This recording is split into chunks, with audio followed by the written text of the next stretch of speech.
Class 11 कैसे हो आप सब? आई होप अच्छे हैं, सारे मस्त हैं। तो भाई आपका चैप्टर चल रहा है गाइस, जीव जगत का वर्गीकरण।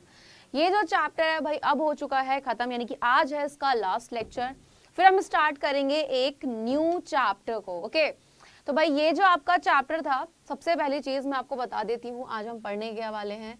तो आज हम पादप और जंतु जगत मैं आपको बताऊंगी, लेकिन उससे पहले सुन लो ध्यान से एक बार। जीव जगत का वर्गीकरण,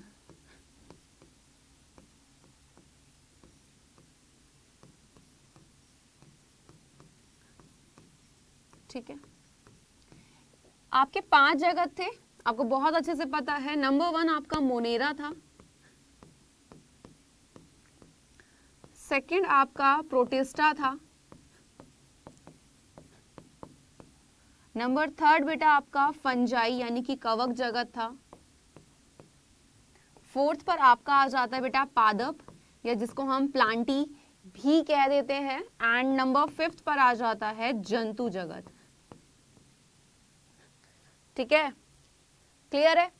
तो ये जो आपका बेटा यहाँ पे ये आप जो आप देख रहे हो, जितने भी आपके जगत थे इस चैप्टर के अंदर, यानी कि जीव जगत का जो वर्गीकरण है, इस चैप्टर में आप मोनेरा को डिटेल में पढ़ते हैं, प्रोटिस्टा को, फंजाई को, एंड हमने पढ़ा भी है।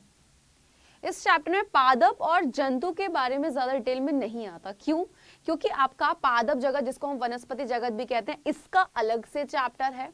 जंतु जगत का, इसका भी आपके उसमें अलग से चैप्टर दिया हुआ है। तो पादप और जंतु के अलग से चैप्टर को हम वहां डिटेल में पढ़ते हैं। ठीक, सबसे पहले पादप और जंतु जगत भाई दोनों अलग अलग है ना। सबसे पहले अगर मैं आपसे बात कर रही हूं पादप जगत की बेटा, है ना, तो इसको भी जैसे आपने देखा कि मोनेरा को कैसे कैसे बांटा गया है, प्रोटिस्टा को कैसे बांटा गया है, फंजाई को कैसे उसका वर्गीकरण किया गया, इस तरीके से बेटा पादप जगत को भी बांटा गया है। ठीक है, यहाँ पर कैसे बांटा गया है, इसके अलग अलग वर्ग में कैसे, थैलोफाइटा,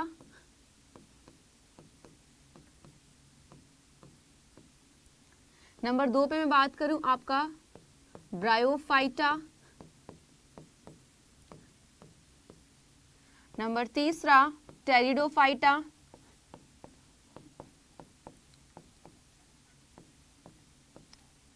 एंड नंबर 4 आपका यहां पर आ जाता है जिम्नोस्पर्म,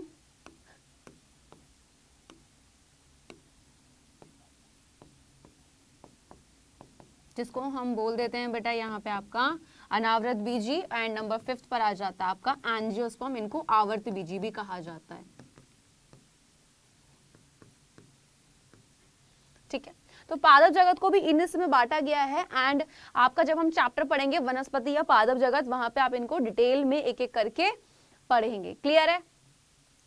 जंतु जगत जो है, अगर मैं आपसे बात कर रही हूं जंतु जगत की, इसके भी अलग अलग संघ बनाए गए हैं, और टोटल जो संघ है वो है 11 संघ। इस चैप्टर में उनके नेम भी नहीं है, तो ये तो मैं आपको तभी बताऊंगी जब हम जंतु जगत को पढ़ेंगे। अब बात आती है कि मैम एक चीज बताइए कि जैसे पादप और जंतु जो है दोनों ही किस में आते हैं?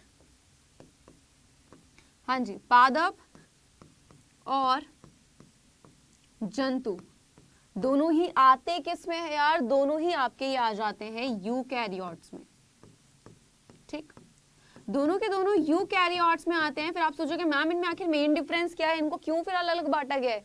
क्योंकि बेटा जो पादप होते हैं, यानी कि जो पौधे होते हैं, उनमें क्या होती है, जो कोशिका भित्ति होती है। क्लियर? क्या होती है? इनमें जो कोशिका भित्ति होती है ये उपस्थित होती है, जबकि अगर मैं आपसे बात कर रही हूं जंतु की, इनमें जो कोशिका भित्ति होती है वो अनुपस्थित होती है। ठीक, कोशिका भित्ति क्या होती है? अनुपस्थित होती है, यानी कि भाई वो तो यहां पर आखिर मिलती ही नहीं है। क्लियर है? तो सबसे बड़ा आपका पादप जगत और जंतु जगत में जो डिफरेंस आता है वो होता है हमारा कोशिका भित्ति का। क्लियर? तो यहाँ पे सबसे बड़ा मेन डिफरेंस यही है। एंड सेकंड नंबर पे अगर हम बात करें कि सेकंड नंबर पे कौन सा डिफरेंस होता है, तो जितने भी बेटा पादप होते हैं, स्पेशली हम बात करें हरे पेड़ पौधों की, तो वो अपना भोजन स्वयं बनाते हैं। क्यों? क्योंकि भाई वो क्या कर रहा है बेटा, वो कर रहा है आपके प्रकाश संश्लेषण की क्रिया। ओके है, कौन सी क्रिया कर रहा है यार? प्रकाश संश्लेषण की क्रिया कर रहा है। क्लियर है? ठीक। नेक्स्ट, अगर मैं आपसे बात कर रही हूं यहीं पे जंतुओं की, क्या वो प्रकाश संश्लेषण करता है? बताओ। नहीं करता, इनमें ये क्रिया नहीं होती। कौन सी क्रिया?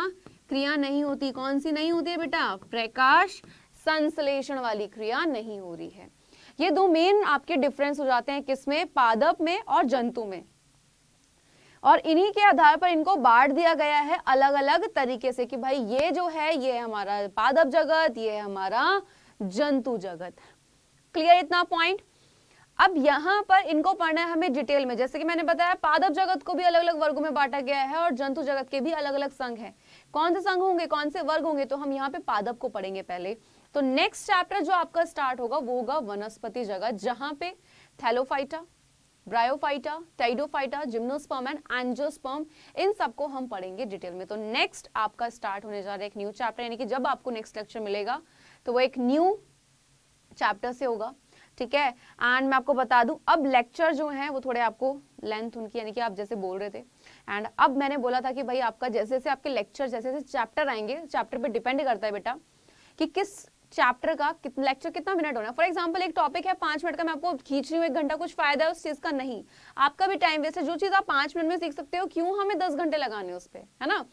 तो यहीं पे आपको मैं बता दूं, अब जहां पर आपका थोड़ा लेक्चर बड़ा होगा वो आपको मिल जाएगा, जहां पे छोटा होगा वो, उसमें कोई वो नहीं करने कि मैम 10 मिनट्स 5 मिनट्स का है, या फिर ये तो मैम 30 मिनट का आ गया, अब तो ये हंगामा कभी नहीं मचाना है।